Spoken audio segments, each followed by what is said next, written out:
Natchez, Mississippi, 1865. The Civil War ends.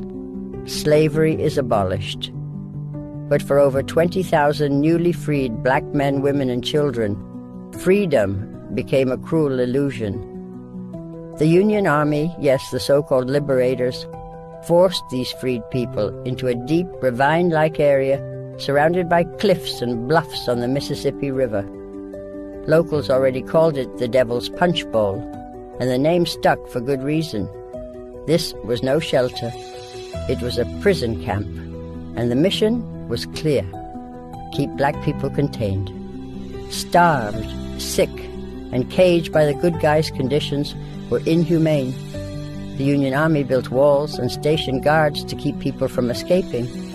There were no proper shelters. Food was scarce. Disease spread fast. The corpses piled up daily, and many were thrown into mass graves or simply left to rot in the open. Union soldiers didn't bury the dead. Survivors were forced to bury their own people.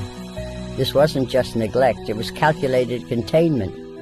The North didn't want freed black people running loose, demanding land or rights. So instead they penned them in and let them die slow deaths, out of sight, out of mind. Local white residents took black children. Adding insult to horror, white residents of Natchez were allowed to enter the camp and adopt children, not out of kindness, but to put them to work. These weren't orphan rescues. It was child labor in a new disguise. Freedom?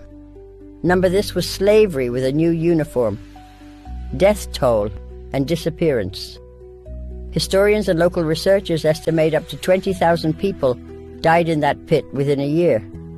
There's no monument, no government acknowledgement, no apology. The Devil's Punchbowl was quietly covered with orchards. That land grew fruit trees where bodies were dumped. Survivors were silenced, and white locals refused to talk. To this day, much of the evidence remains buried, literally. Why you've never heard this? Because it exposes a truth white America doesn't want to face. Freedom wasn't gifted, it was sabotaged. The same union that claimed to fight for liberation still saw black lives as a problem to be managed, not protected. The Devil's Punchbowl proves that after emancipation, the system didn't die, it just evolved. Make sure you like, share, and subscribe to The Spit. These stories deserve to be heard, and we're just getting started. More hidden history is on the way. Don't let the truth stay buried.